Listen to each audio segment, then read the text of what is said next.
Hello, everybody. How is everyone doing this fine evening? I am so thrilled to be here with you. It is once again the last Tuesday of the month, and there's a lot of weird stuff to talk about tonight, but I am so thrilled to see everyone. It is so wonderful to see you. Hello.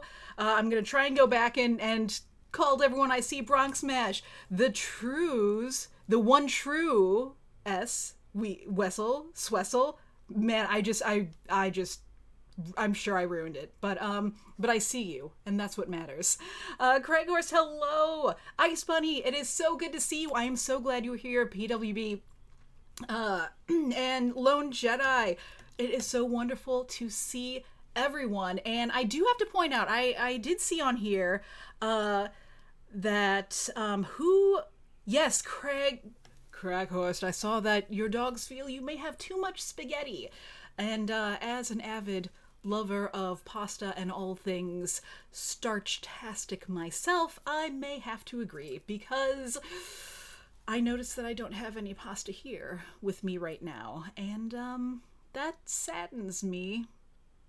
So I will accept any pasta magically manifesting in front of me as it stands. But I hope that everyone else has everything they need to really kick back and enjoy what we have for you here tonight. And Cold Spider, hello. Rob, hello. Roland, hello. And I will say, Roland does bring up whole grain penne, and I will tell you, I will accept nearly any kind of pasta there is.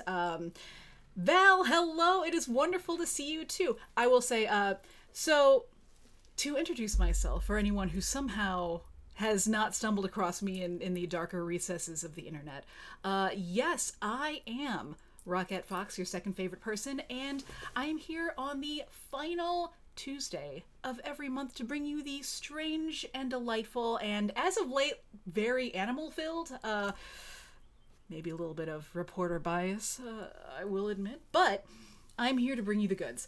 And I also want to point out that Val is an amazing cast member along with myself for the last Monday of the month, which is when we play Shadows of Esterin, or Esterin, however you want to say it. But amazing show, and it was super fun this past evening. And also, of course, as always, our very own Rob GMs it, and it is amazing. So if you have not had a chance to see it, I recommend, yes. Shadows of Estrogen. I don't know if we're ready for all that yet. Like, I will tell you, I tend to get a little grumpy. I tend to get really bad headaches. It's, it's one of those things that I understand that it's low fantasy. It's a little darker. It's a little scarier. But I don't know if anyone's ready for this level of scary, if we're going to really dive into that from my own personal experience.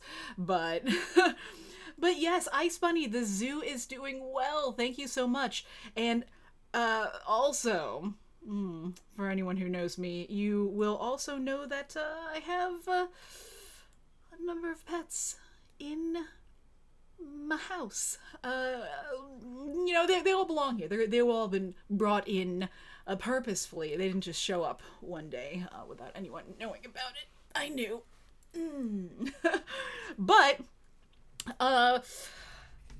yeah. But I have not gotten any new ones. I have stayed good, knock on wood.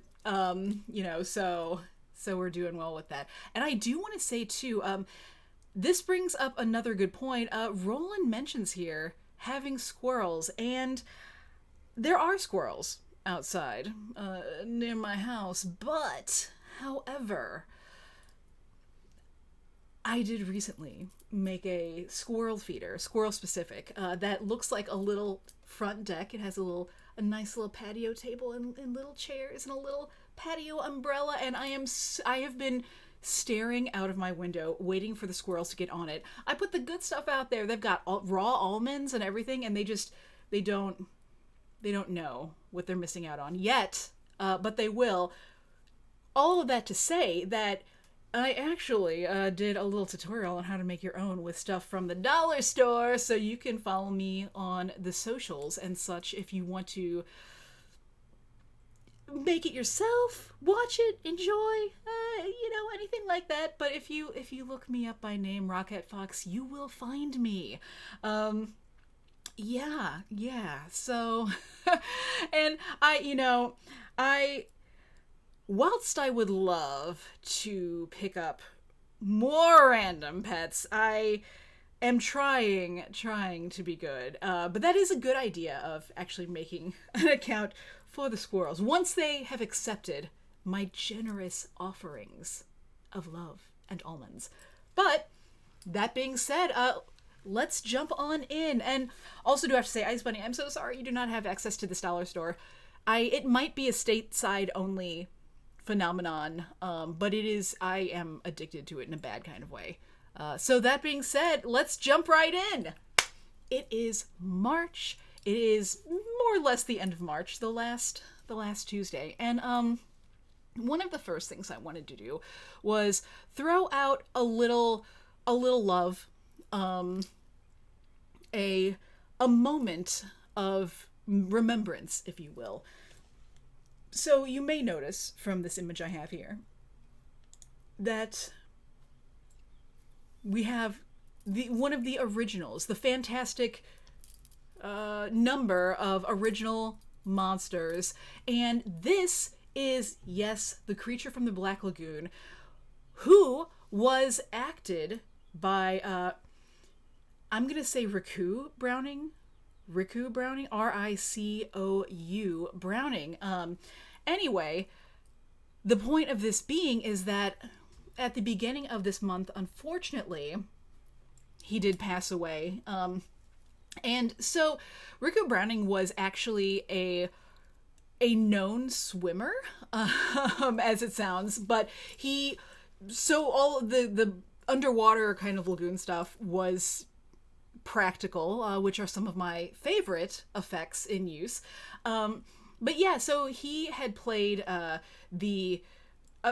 guess, technically speaking, the creature was known as Gillman, which I guess is an okay name.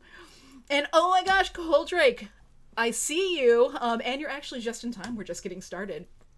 So, unfortunately, he passed at the age of 93 toward the beginning of this month. Technically, end of last month, but it was reported on at the beginning of this month. But I don't know how many other people knew this, but I just found out. Apparently,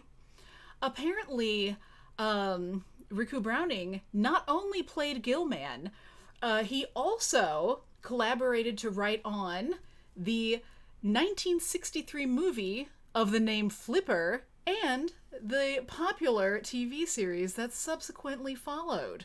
And apparently the idea came about when he was watching Lassie at home with the kids, like so many of us so often do, I suppose, and started thinking about, okay, it's a story of a kid and a dog. Why not have a story of a kid and a dolphin? And to that I say, indeed, why not? Well, okay, hang on. I actually could think of a couple reasons not to do that.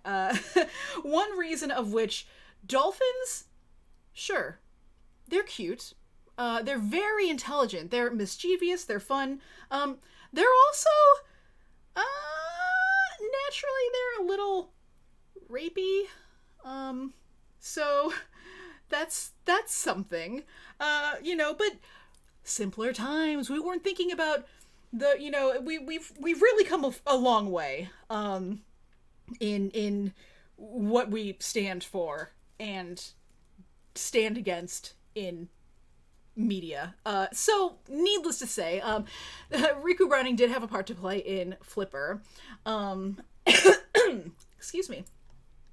But there was another one, and I have not actually heard of this, but in 1973, apparently, Browning directed a comedy called Salty, which is about a sea lion. I had not priorly heard of this, but it sounds like exactly the kind of thing that I want to watch. And also, I'm seeing here that Riku Browning had like a real love for sea animals, and you know, I can stand behind that. And apparently, though, after that, however, Browning directed a 1978 drama called Mr. No Legs. And in case anyone was wondering what Mr. No Legs is about, it's about a mob enforcer who is a double amputee. So, I guess he's called Mr. No Legs. Again, probably wouldn't fly today, but apparently that's a thing. But also, Mr. Browning did do a number of stunt work for various films and things like that. But yeah, what he was known for the best was playing Gilman in... no!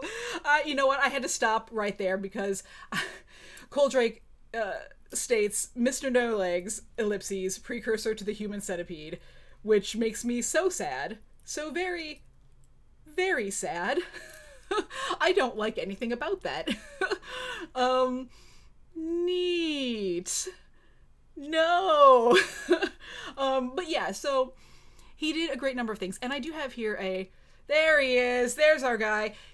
Most notably known, once again, for playing Gilman. Who, yeah, I guess Gil sounds like it could be a name. I have met someone named Gil before, so I don't know. Does anyone know, is Gil short for something? Gilbert. Someone help me. I need an adult. Gil is a name, though. Yes. Okay. And I'm seeing here, it could indeed be Gilbert, but it could also be Gilliam, Gilligan, or Gil again. Yeah. So yeah, this is the guy, and he is indeed a handsome individual here, and I feel like, I have to say, I feel, and I don't think it's just me, that a lot of acting people, but also just regular people in everyday photos, were just way more attractive in the 50s.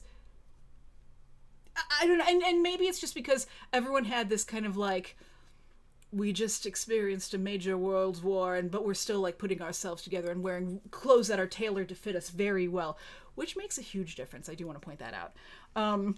But yeah, so that is our guy, Riku Browning, who unfortunately has passed at the age of 93, brought to us a lot of good things, and wanted to acknowledge this fine classic monster actor, individual, swimmer, director, lover of marine life, and so forth and so on.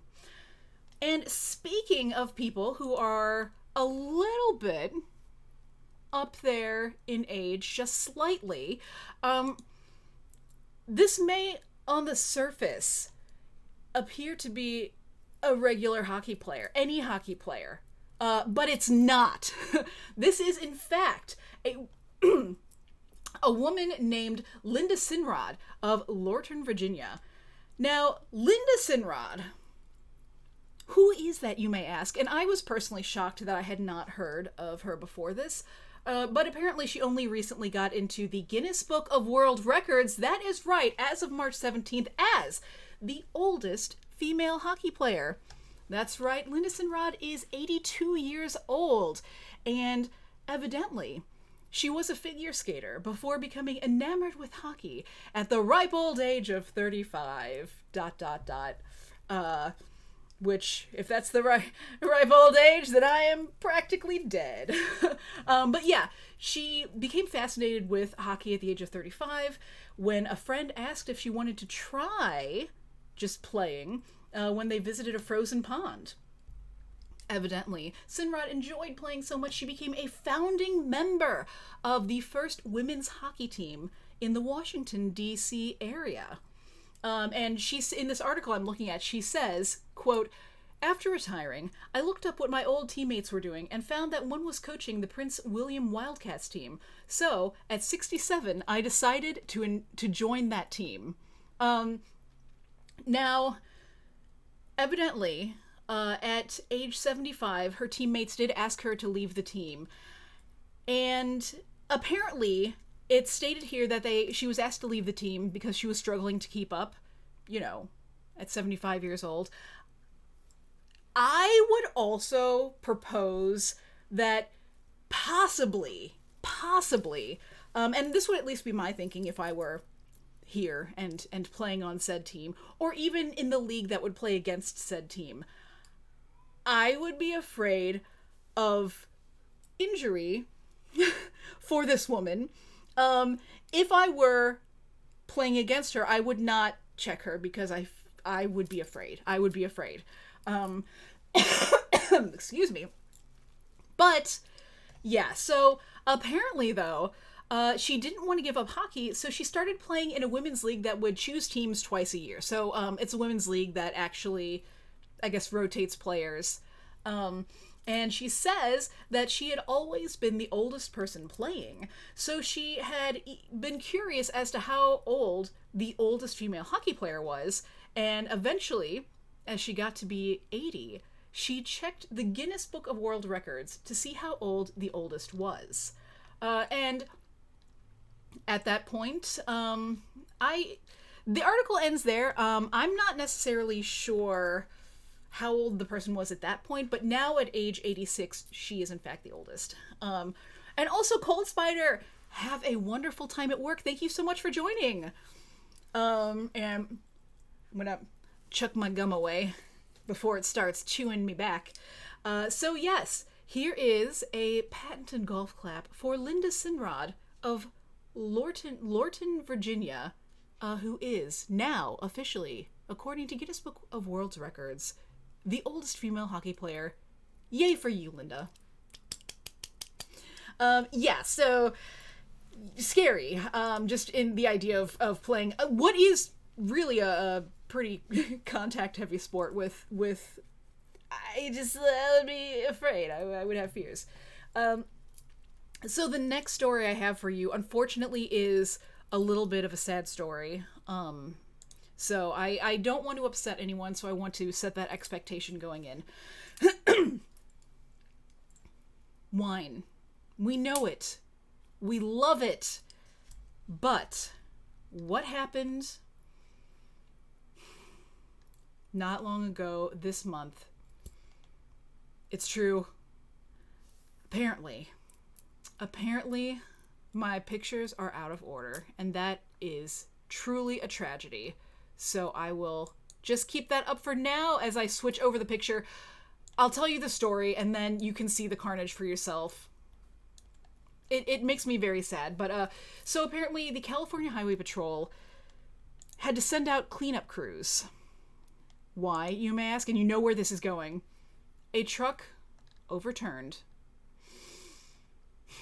and spilled its load of 10,000 wine bottles onto the roadway. I'm gonna go ahead and just take a real quick moment of silence for the wine. That could have been 10,000 bottles. So, and I can't even imagine what the cleanup for that would look like. But apparently the truck was overturned, and I'm not really seeing a lot of details other than the fact that no other vehicles were involved and the driver wasn't injured, so I guess there's that. But here's the picture.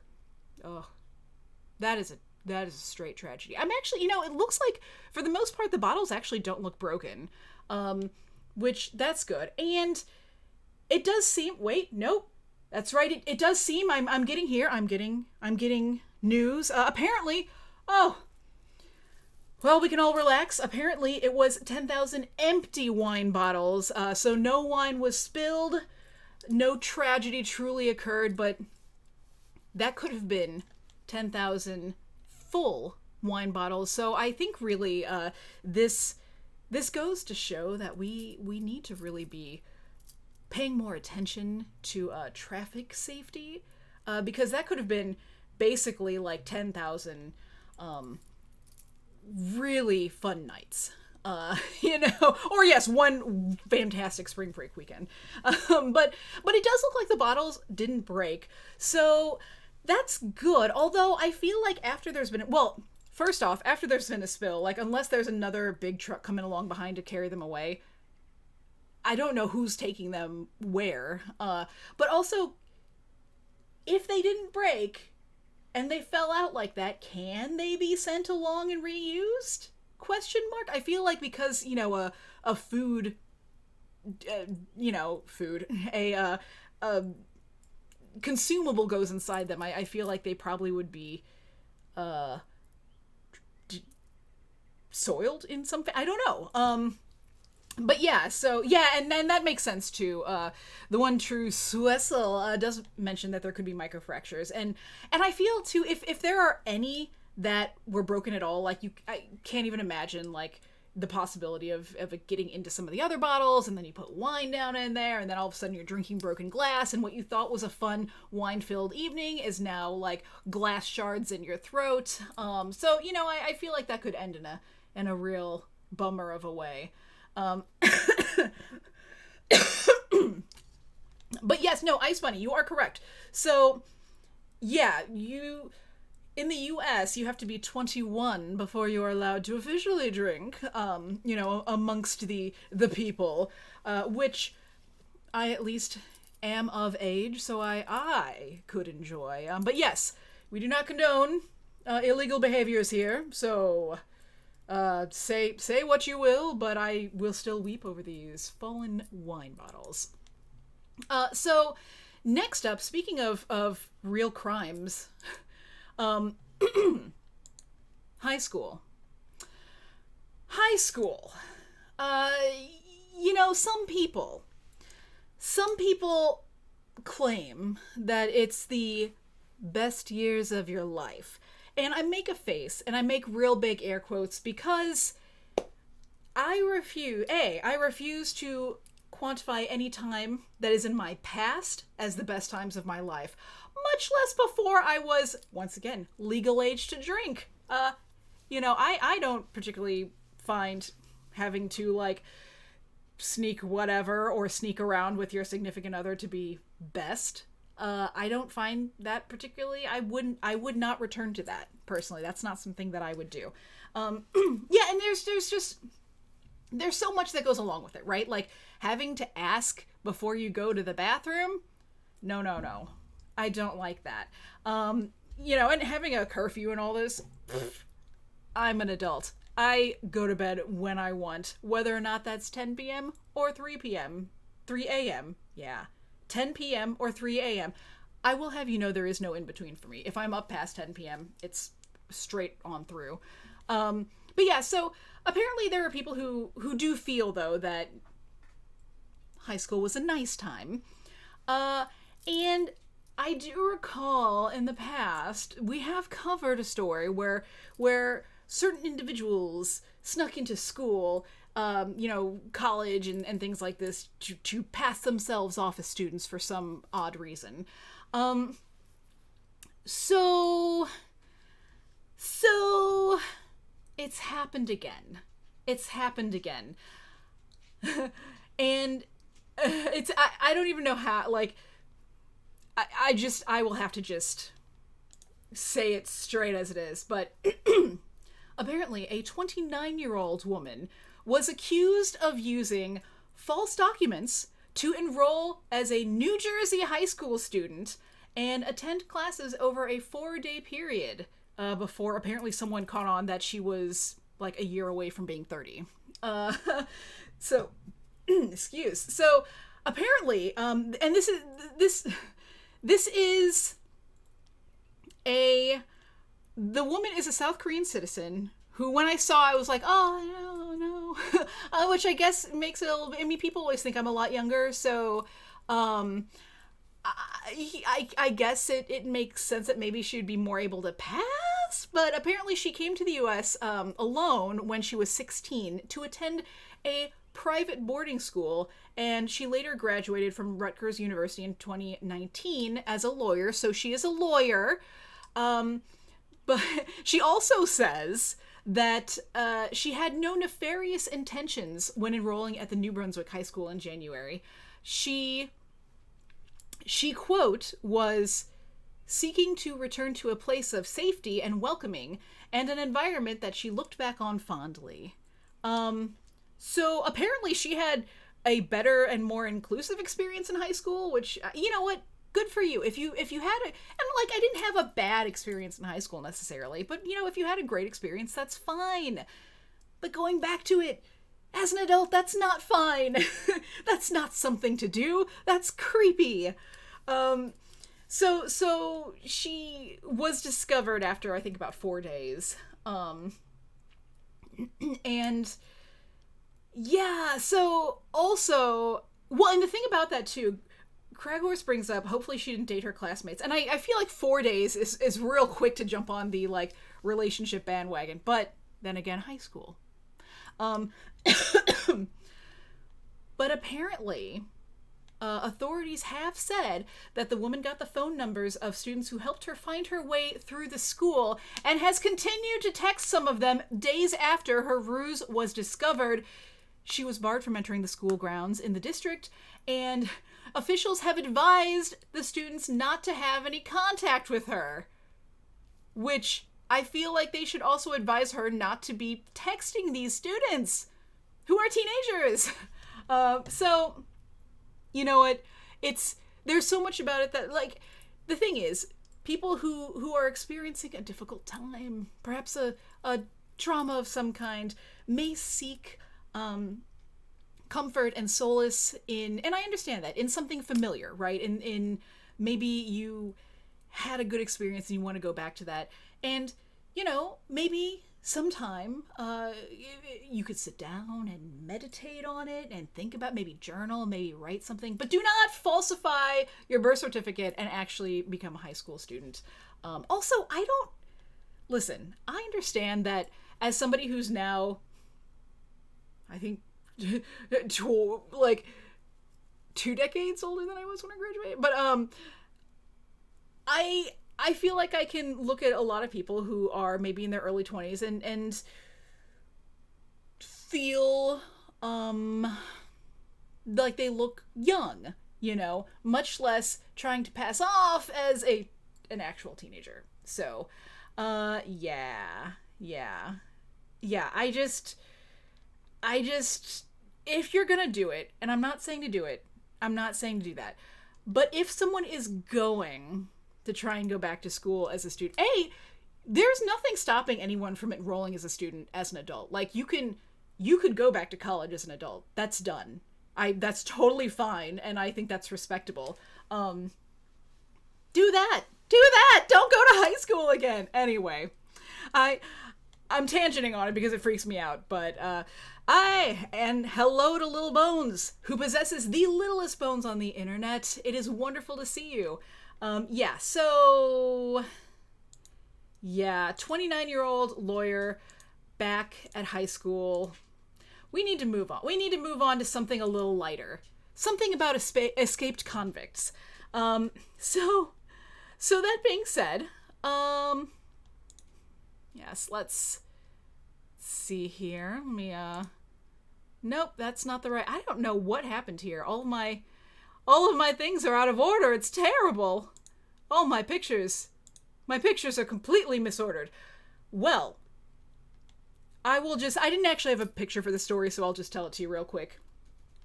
So this is indeed a story of 2 escaped convicts who did not escape for very long. So this happened at a Virginia jail. So apparently 2 of these convicts made a literal hole in the wall. They do have a picture of this online. It's real low resolution, so I didn't want to force a potato into your eyeball.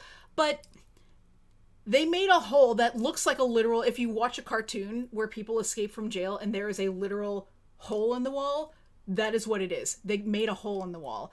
And apparently they used primitively made tools. It doesn't specify anything beyond that. But they did escape. They crawled out of the hole. And something like that, it seems like a lot of times that could lead to a long police chase, a lot of resources, things like that. But no, it did not in this particular instance, because they were found, and it doesn't say their names, but one was aged 37 and one was aged 43. They were found at a local IHOP where they, I guess, just went to eat.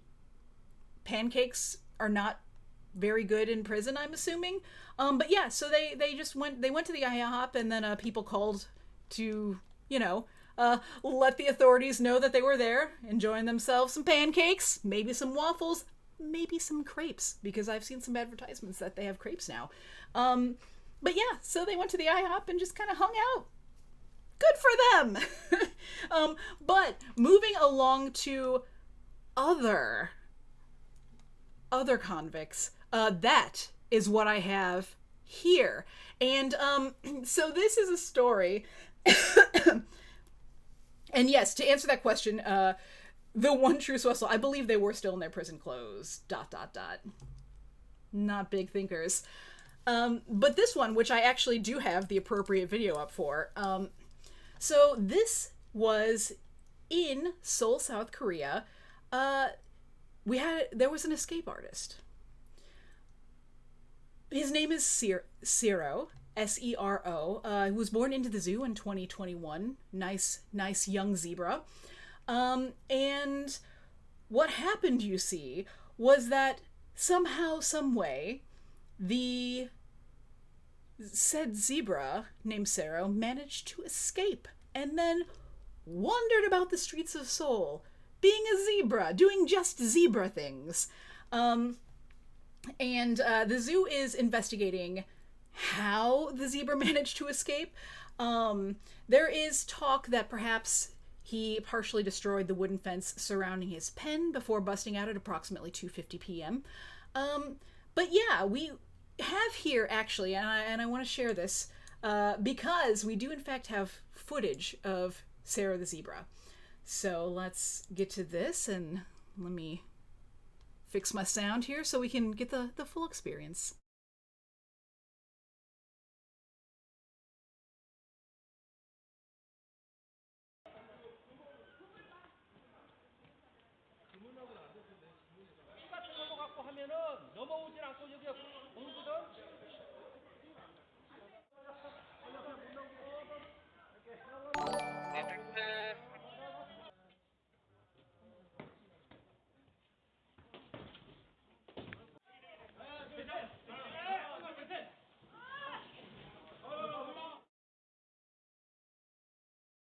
So I do want to point out that no zebras were harmed in the capture of this delightful creature. Ah, more things are happening. Ooh, that's a story I didn't get to. Apparently a zebra bites its owner in the arm before it's fatally shot. That's no good. But yeah, apparently with this zebra, and I believe I have, what do we have? Oh, no. Thought I had some zebra pictures, but apparently I don't. All my pictures are just gone. My pictures are gone. But yeah, so they tranquilized Sero, and he was able to be returned to the zoo in a safe and not confused manner. So that's good. Good for that guy. But yeah, apparently it was at the Children's Grand Park in Seoul. So there you have it. So next up,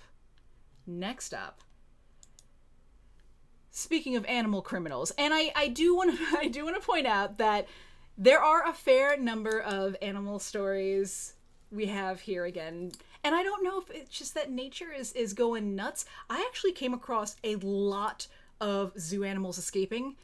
So again, I don't know if that's a more recent occurrence. We're just more aware of it happening, or the planets are aligning weirdly. But unfortunately, these gorgeous and adorable baby badgers, these are not the animals in question. These are not the specific criminal badgers that were involved in this incident. They are just examples of badgers, so that you can gaze upon their cute and adorable little faces. But what happened was that, and this actually happened in the Netherlands, that trains were halted on a Tuesday afternoon because apparently badgers had been burrowing under the rail tracks, and they forced the trains to stop. And it seems like badgers digging under rail tracks, might not seem like that big of a deal, but apparently because of the digging, what can happen is that the actual rails themselves can be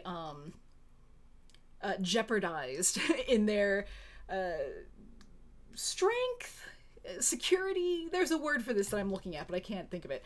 But yeah, so badgers are protected in the Netherlands, so the rail operators have to actually get permission to disturb the habitat, so that they can also repair the rail system and continue along the trainway. But yeah, they PWB is correct in that they may be Nazi saboteurs. For anyone who ever watched City of Light and Shadows, which was an amazing fate-based game campaign over with Trooper SJP. But yeah, so these guys, and I almost start to wonder, delaying the railways. We don't know why that truck filled with the wine bottles overturned or anything like that. Is it some sort of larger animal conspiracy to claim all of the wine as their own? Maybe. So you heard it here first. There, I said it. I've uncovered the truth with what is happening here. And I do want to say as well, there is, excuse me, there is a little update that I have on a story I had last episode of the monthly Weird, that there was a bear that is actually, at the time, unfortunately, was local to the St. Louis Zoo, which is near where I live. This bear escaped from its habitat twice. Like, the first time it escaped, they got the bear, put it back into its home, and then, reinforced a few things, and then the bear escaped again. Anyway, I do have an update that apparently this bear has been sent to Texas because they have a zoo there that has a moat. So now the bear is going to just be relegated to an island. Has the bear been sent to the rock? Maybe. Because this bear cannot be contained. So yeah, this is a maximum security bear. And the funny thing about this, though, is that every time at the St. Louis Zoo where this bear escaped, he didn't go out charging at visitors, didn't go raiding trash cans or anything, just went to where this little riverbank was and just laid in the sun, took a nap. Which is, I can't blame that. That seems like a great plan to me. So I have yet another one about escaped animals. It just does not stop. The animals are telling us something. They're telling us to run for our lives. Or they are all secretly meeting in an underground animal bunker so that they can plot their wine-fueled revenge. But yes, so this is a story of all about how two porcupines went missing. And these porcupines' names, hold on to your butts, because the porcupines are named Pinky and, yes, Brain. So it's true! So apparently, two of these porcupines that I'm assuming, if nothing else, were really good buddies, they went missing from a zoo in central Germany over the weekend, and one of them has found his way back home. Apparently, Brain has returned to the zoo, whilst Pinky is still on the lam. But yeah, apparently, the public has been asked to keep an eye out for the Indian crested porcupines called Pinky and Brain. And the thing that is actually unfortunate about this is apparently they did not just make a stunning getaway. Apparently they were actually stolen. So the exact circumstances are a little under wraps, I guess. But apparently one has returned. Whether or not he returned on his own, made a great escape, and then returned. There's not really a lot of information on it, but Brain has returned. Pinky is still on the lam. So I will tell you, if we hear any updates about that, I will bring it to you first. Ish. I don't really know where you get your information from, so maybe not exactly first, but I'll let you know. Following that, now this is not the story of of an animal escaping. No, this is an animal being a criminal just for the sheer joy of it. So, what we have here, this took place in, I'm going to say that this is pronounced Nathrop? If anyone lives in Nathrop, Colorado, and I'm saying it horrifically wrong, please do not, hesitate on correcting me. But, wildlife officials are on the hunt for a very specific mountain lion. And this mountain lion is a menace. And there's a lot of reasons why mountain lions can get into trouble, right? Like, anytime that, human habitat and the wild habitat kind of cross paths a bit, there can be conflict at said borders. This is not exactly the kind of conflict I was expecting. So a man was soaking in an in-ground hot tub in a wooded subdivision, just hanging out in the hot tub like one does. Apparently, what happened is that he suddenly felt something grab his head. What then he realized after he started screaming and splashing around, when his wife shone a flashlight out there, it was a mountain lion. The mountain lion went to grab his head. So at that point, they're looking for tracks. They're looking to, subdue the mountain lion, and bring it to justice for this unwarranted attack on this hot tub man's head. Or perhaps are we looking at it the wrong way? Perhaps did the mountain lion want to join in the hot tub, and unfortunately, whilst going to pat him gently on the shoulder, accidentally did a little claw extendo and was like whap. I don't know. I don't know the mountain lion's methods nor its intentions, but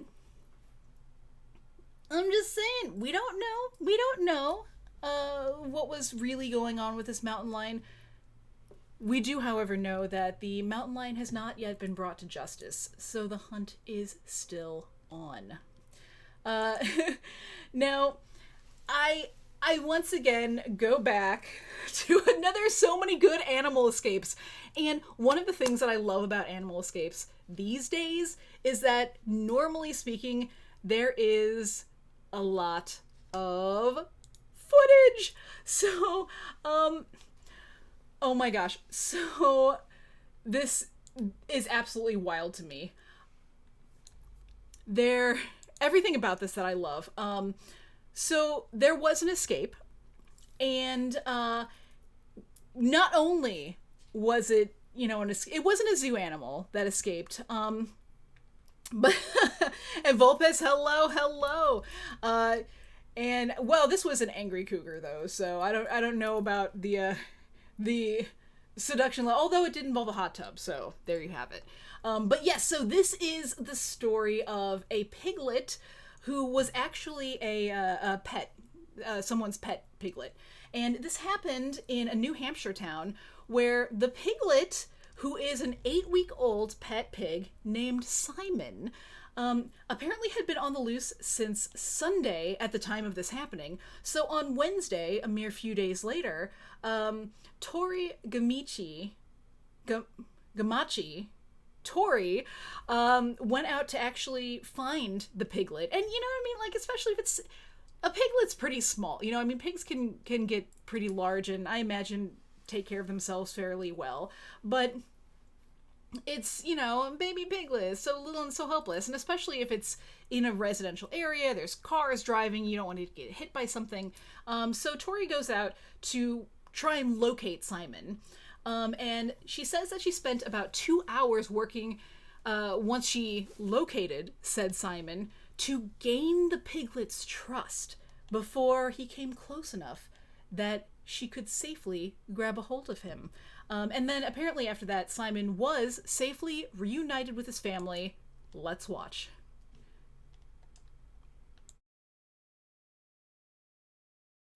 A pig rescue in Goffstown was just caught on camera. 8-week-old Simon's a family pet. He'd been missing since Sunday. Well, Tori Gamache just posted the rescue in our You Local section saying she's an animal lover and she wanted to help. She spent 2 hours gaining the pig's trust and was able to grab him and bring him back home to his family. Simon got a big meal, a warm bath, and a huge welcome home. Love seeing the happy ending there. Oh, and everybody's all smiles that Simon's back home. Lots of big hugs for Simon. Glad that worked. So, you know what, and I do have to say, like, Bulba says, it's spotted, throw it back, it's diseased. I do have to say, though, like, on seeing pictures, Simon is very cute. Simon is very cute. But I do love that moment when the gal catches him by, like, she's laying there, just gaining the trust by being lower to the ground than Simon, and then just grabs him by the leg. And you know that this piglet in that moment is thinking, a snake has my leg, I'm going to get eaten. You know, but at least Simon got a bath, as we heard, a nice warm meal, and has been returned home. And luckily, I do have another pet story that has a happy ending as well. So this fine, handsome, devilishly good-looking creature here, this is called a nutria. I will be honest, when I first saw the picture, I didn't actually recognize, like, I thought the nostril holes were its eyes, and it had some weird, like, I was not understanding what I was looking at. It is a rodent. It's kind of, it seems like it's kind of related to, like, a muskrat or a beaver or something like that. But it's it does have a rat tail, and it's often considered a wetlands damaging pest. Yes, groundhog-like. But sometimes people love things. All sorts of things, including nutrias. So there is a couple that apparently had found a nutria that they nursed back to health. And let's see, they had it for, let's see, I don't see how long they had it for, but regardless, it happened in New Orleans, and as it happens, you're not really supposed to keep them as pets. That's not really what's done. Oh, here we go. More than 2 years. So it looks like these people had it for more than 2 years. And what had happened was they apparently was injured and this is sad, it was injured in 2020 when its siblings were killed in traffic. And apparently they hand-fed this creature until it was able to, eat on its own and move around and such like that. And so they started raising it as a pet. So what happened was at one point the, wildlife law folk were like, you cannot do this. This is not for you. However, this is not just any nutria. Apparently, this nutria is a social media star. There's been a lot of TikTok videos. He's been in the New Orleans Times and such like that. So the people in charge, along with the family, actually came to a wonderful, happy conclusion for everyone, in that they are allowing the couple to apply for a permit so that they can legally keep. And I just saw apparently his name is Nudie, Neuty, Nudie the Nutria. But yeah, they're being allowed to apply for a permit so that they can actually legally keep Nudie. Which I cannot say without it just feeling... Nudie is a strange name to me. But apparently, when the couple got in trouble for this, there was a petition online that had more than 17,000 signatures that demanded the state leave Nudie and his family alone. So they are coming to a conclusion. The most important part of this, though, is the fact that I do have video of Nudie as well. So, without further ado, let's see what this is all about. So this is the luckiest nutria on This Earth. is the luckiest nutria in Louisiana by far. You got a built-in pool, saltwater pool. and you're letting the nutria swim in there. It's his pool. All right, then. You know, it's raining and storming. That's fun, huh? He just wants to be held. He's friendly, doesn't bite.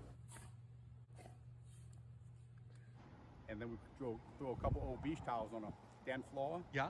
And he'll take them beach towels and he'll drag them to the hall bathroom and he'll make a nest. Come on, Alex, come on. He's just a tail out.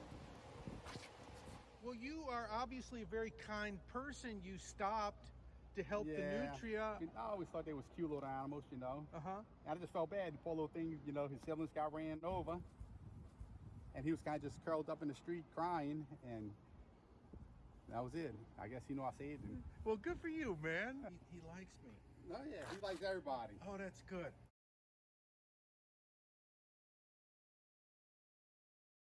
So, a happy ending. And I do have to say, Nudie is very cute. And listen, I keep rats. I love rats. I love rodents. But he is pretty cute. And like that whole body scritch and such like that, that's pretty good. And apparently he does like being held. So, you know, it seems to be good for everyone. He seems to be well taken care of. So there you have it. Yay on you, Nudie. I'm glad you get to live your life in peace and joy. Now, this next story I have, and we're getting to the last couple. This is a story that actually has a little bit of maybe this is something that might affect you. Who's to say? Who's to say? But besties, best friends, these two. Now, this is not just the story of a dog and a goat who like to hang out together and run all about and frolic and such. I'm sure they love to do that. However, this is the story of how these two animals, who are bonded, are currently at a North Carolina animal shelter trying to find a new home. So this is Cinnamon the goat and Felix the dog. They were apparently brought to the shelter by the City of Rolla Animal Control after the previous owner was no longer to take care of them. And so the shelter quickly found out that the two of them were in fact bonded, like they stay together, they like to be together. And so apparently the officials are currently looking at rescue options, but, and this is where you may come in, they will consider adoptions by members of the public if a new home isn't found by March 31st, and that's on Saturday. So if they haven't found a different place to go by Saturday, they would be considering adoption by someone of the public. And yeah, no, Volpes, that's not for me. Like, I already have a dog. One dog is enough. But I'm saying if anybody in the area is looking for a delightful pair, maybe this would be for you. I'm just saying. You could have a dog and a goat at the same time.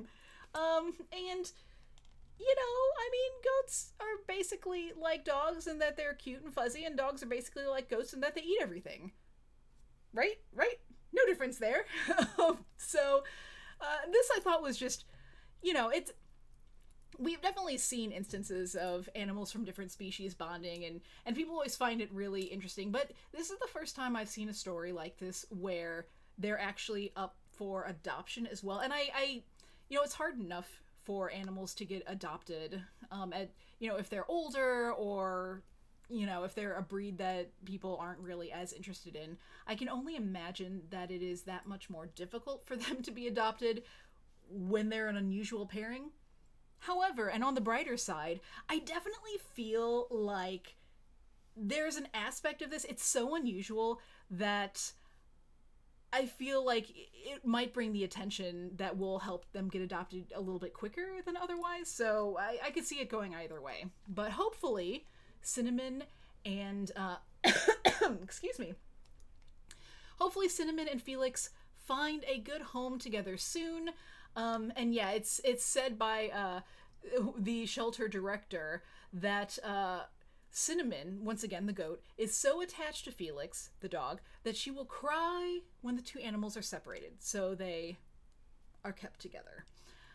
So that's it's not an unhappy story. It's a story still in progress, but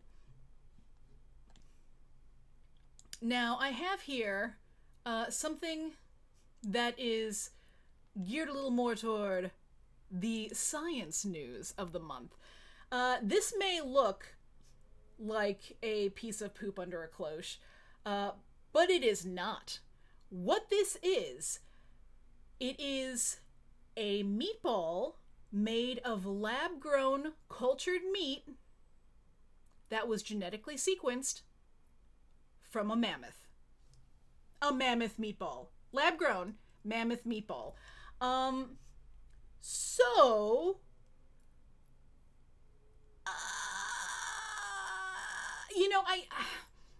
there's so much. There's so much.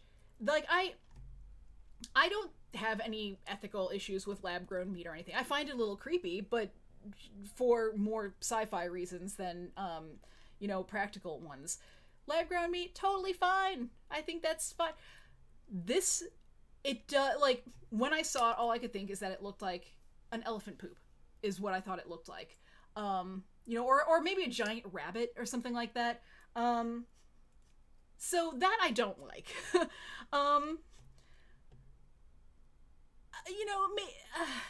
Making lab-grown meat out of mammoth sequencing, it's a choice, I guess. I'm not really sure what the end goal of this is. And I'm seeing some questions in chat as well. Wanting to know what mammoth tasted like? Question mark. And I do know, Coldrake, that is true. I do know that there have been special meals where people have tried, frozen mammoth and stuff. And I actually listened to a podcast where they talked about having found, it was like one of the oldest instances of, I think it was some sort of a buffalo or something like that had been mummified, so to speak, or frozen, and there still was some accessible meat on it. So they did in fact make a stew of some of it, and the scientist who was being interviewed actually did share what it tasted like and said it tasted like all of the freezer burn. Like, if you took freezer burn as just the essence of freezer burn and stuck it in your mouth, even despite like all of the spices and whatever else was put in there. But at the same time, the researchers who had all been on this project were so excited about it didn't really matter, but yeah, so this is something that's been done. Where it ends up going from here, I'm not completely sure. But it's the person who is with the company, which is an Australian company, was talking about it, the innovations that allow for this, which is very true, right? You can have this meat without livestock having to be raised, housed, produced, killed, etc. But also being able to sequence the genetic information from the mammoth, whilst also filling in the missing parts that they didn't have with genetic information from elephants and such like that. Like, it was enough to be able to produce this fine ball we have. So it's something that's happening. It's something in the current works, and I think that it's interesting to take note of because I do feel like there's going to be more happening with this. Hopefully not exactly like this, because there are elements of it that weird me out a little bit. But I think it is a very interesting step, in terms of both food production, but also genetics, the science that's going on behind this. So, yeah, no, exactly. I will be real. Bronx Smash has it exactly mentioning Jurassic Park, which is kind of my thought on it too.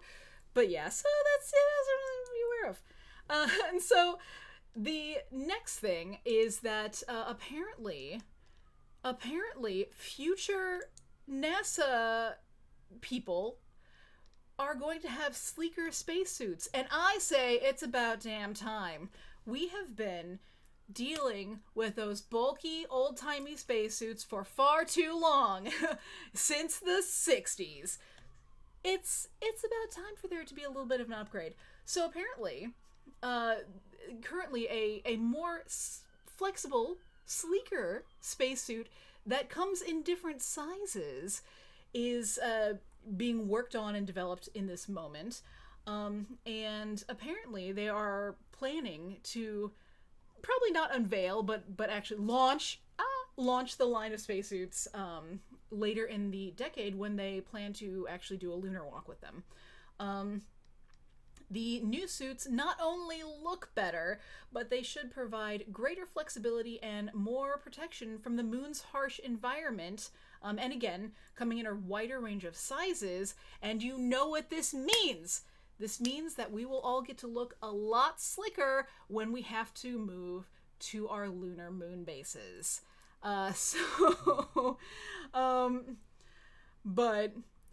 oh my gosh. Also, yes. No, so, Coldrake brings up a very valid point just on the last story, and relating to Jurassic Park. Yeah, if all of these other animals, zebras, bears, porcupines, badgers, if all of these other animals are escaping from the zoos, I do not feel good about our odds of being able to keep prehistoric animals housed safely, keeping us safe. Yeah, that is a very valid point, and one that I would be concerned about. But yeah, so and yes, again, these spacesuits, the idea is that they're going to be used in a lunar walk later this decade, quote unquote. So that's a pretty wide strike range there. But apparently there was an Axiom employee modeled the current version that they have that they're working with, and they were shown doing squats and twisting at the waist to demonstrate its flexibility. So there you have it. And it's what you're seeing, and what you're seeing right here is actually a picture of somebody modeling the current version, which is still a prototype, so to speak. I don't know that this is necessarily the final model, but what you are seeing here, that I have provided a picture, is actually the one that was unveiled. I don't know if it was an official unveiling, but shown off doing squats and twists and whatever else it is they were doing, looking like they're floating in space, grabbing the air in front.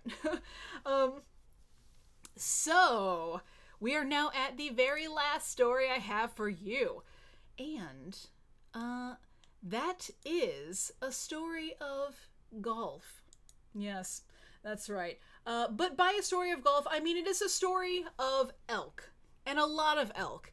And these elk really like the golf course. They really, really, really like the golf course. And so in that sense, PWB, you're not completely wrong. The golf didn't escape. The herd of elk escaped back onto the golf course. So apparently a herd of elk had taken up residence at the Salt Lake Country Club in Salt Lake City. They just hanging out, being a herd of elk, doing what they do. But apparently they were causing a little bit, just a smidge, a little bit of a ruckus in that they apparently caused numerous collisions and traffic problems by repeatedly wandering onto the highways, which, yeah, that seems like something that elk would do. So they took this herd and they relocated them. And the way they did this was a crew created a human chain to slowly approach the animals and encourage them to cross the highways and return to Parley's Canyon. The human chain then guided the elk up the mountains, and a helicopter was at that point used to, keep the elk moving. But yeah, so that's what happened this past time. But they were sent away, and then a week later they did in fact return. So they were sent away again, safely. However, yeah, the officials are speculating that they likely will return. And once again, you are right if you think that I have a video. So let's check it out. Well, check this out. This is something you don't see every day. This large herd of elk who have been camping out near the mouth of Parley's Canyon were encouraged to move back up the mountain today. It was an operation that involved several wildlife officers and closing the interstate for a bit with lots of people watching. One of them, our own Alex Cabrero, who says it worked out exactly like officers were hoping it would. See under the trees over there? So I don't feel we need to watch the whole news segment, but we got the important bits. They're just there. They're there. And personally, I would actually allow them to come back to the golf course. I would, maybe make some sort of barrier around that would help keep the elk safe within the golf course, and then consider them another, golf obstacle. You've got your sand traps, you've got, coarse grass or whatever. You've got elk. Angry elk. Many angry elk. So that's personally my idea. That's what I think should happen. But also, could you imagine the amount of poop that would happen? Like, that was not a small amount. I mean, it was mentioned that the herd is about 20 in size, which is no small amount, but when you actually see how many elk it is, that would be a lot of poop on the golf course. I'm just saying. And also, yeah, elk are not quite as big as moose, I don't think, but they are comparable in that they are very large. So, yeah, I could see that being a real, here's the thing, this is our opportunity to make golf into a much more dangerous sport. Not the most dangerous sport, but a more dangerous sport by involving very large, angry creatures. That's all I'm saying. I think it's a winning idea, and you, golf course, if you are listening, you can reach out and contact me, and I can provide many other ideas free of charge for now. But all of that to be said, that is what I have for you this month. Again, a whole lot of animal stories, and I realize I tend to want to lean that way a little bit because who doesn't love a good weird animal story? I will say, though, I will try and keep my eyes out for a little more weird crime, a little more science happenings and stuff like that. As we enter the spring, there might be a little more of a shift into the kinds of wild things that people are getting into, so we will definitely stay on top of that. But thank you so much for joining me tonight. Join me again next time where I bring more strange things, and as has happened, I will also update you if there are any updates to be had on any of our previous stories, such as bears being moved from St. Louis to Texas, or the world's oldest mouse that I still have on my calendar. This year is when it turns 10. We are going to celebrate it, I'm just saying. So, yeah, Bob is right. Science crime. You heard it here first. We'll bring it to you live. Not live, but very close to. So, yes, thank you so much. And And oh my goodness, Stormbender actually brings up a point that elk apparently weigh around 600 pounds. That is bigger than I thought. I knew they were big, but that's scary big. But yeah, thank you so much. Bleh. I just like died a little bit. Thank you so much for joining me. As always, it is such a pleasure to have you here, and I absolutely look forward to seeing you next time. Make sure to tune in tomorrow night. I know that Val is going to be playing. It's going to be a Phoenix Rising, which I believe is going to be pretty awesome. Val, I don't know if you have the time, if you want to share that in chat or anything.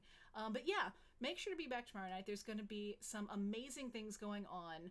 And also, if you want to catch me again this week, Thursday, over on Sirenscape, we are going to be coming back from a break last week to the weekly Cyberpunk Red Play. And on Friday, I'm going to be over on Trooper SJP's channel, where is going to be a solo episode with the Harlock. So make sure you tune in, and otherwise, I hope that you have an amazing rest of your week. Make sure to take care of you, do something nice for yourself, and I very much look forward to seeing you next time.